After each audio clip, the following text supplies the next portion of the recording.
ఒక పంటేసి ఎట్లా వస్తే డబ్బులు అట్లా వస్తాయని చెప్పి గురించి నాకైతే 100% సక్సెస్. మీ సంతోషంతో మీకు కళ్ళల్లో నీళ్ళు వస్తున్నాయి. పడుకుంటే ఎప్పుడు లేచిపోతే మాకే తెలియకుండా. వీరు నాయకోటి మల్లేష్ గారు, నాన్నగారి పేరు వెంకయ్య గారు. ఆయన యాక్చువల్గా నారాయణఖేడు మంచి రైతు. వీరు ఇక్కడ మంచి బిజినెస్ ఉండేది. కొద్దిగా బిజినెస్లో దెబ్బతింటము, తండ్రిగా అనారోగ్యము, ఇక భూమి కూడా చాలా ఎక్కువ భూమి ఉండేది, దాన్ని అమ్మాల్సి రావడం, ఇలాంటి ఇబ్బందులు ఉండటం వలన మన దగ్గరకు వచ్చారు 3 నెలల క్రితము.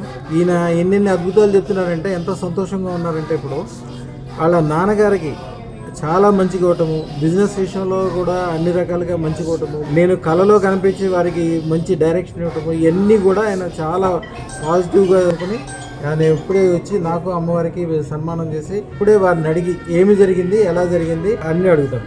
అయ్యా మీ పూర్తి పేరు? మల్లేష్. ఎక్కడ ఉంటారు మీరు? నిజాంపేట. ఇప్పుడు ఉండేది నిజాంపేట. యాక్చువల్గా అసలు నారాయణఖేడ్.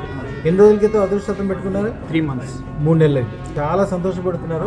ఏం జరిగింది చెప్పండి. మా నాన్నగారు ఇంట్లో వండుకోకుండా గురించి లేచి వెళ్ళిపోతుండే. ఓకే. పెట్టుకోగానే మంచిగా అయిపోయింది. నాన్నగారి ఆరోగ్యం బ్రహ్మాండంగా అయిపోయింది. బ్రహ్మాండంగా అయింది. లేకపోతే చాలా ఇబ్బంది పెట్టబడుతుండే. పడుకుంటే ఎప్పుడు లేచిపోతూనే మాకే తెలియకుండా. మస్తు చేసినాం, మళ్ళీ ఏడ కాలేదు. మీరు రాగానే ముందు చాలా చోట్ల ట్రై చేశారా? ట్రై చేసినాం, కాలేదు. నేను పెట్టుకుని మా నాన్నకైంది. ఇప్పుడు మా నాన్న కూడా వేయించామని అనుకుంటున్నాను. అన్నీ మంచిగా అయిపోతుంది రాబోయే కాలం.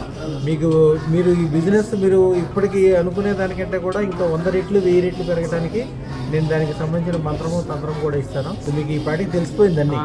మీకు కళ్ళలో కనిపించాను అవన్నీ చెప్తున్నారు కదా, అది కూడా చెప్పండి. ఎంత అందరికీ తెలుస్తుంది. కళలో ఒక పంటేసి ఎట్లా వస్తే డబ్బులు అట్లా వస్తాయని చెప్పి గురించి అన్ని మంచిగా అనిపించింది గురించి నాకైతే 100% సక్సెస్. మీ సంతోషంతో మీకు కళ్ళల్లో నీళ్ళు వస్తున్నాయి. అందరూ ఏది అనుకుంటారు కదా, అది సంతోషం. అది ఏది ముట్టుకుంటే అది బంగారం అవుద్ది. అమ్మవారు తన యొక్క 100 సింహంతలతో వచ్చి మీ చుట్టూతో వచ్చిన కాపలా కాస్తూ అన్ని రకాల సౌకర్యాలు, సుఖాలు, సంతోషాలు ఇస్తుంటుంది.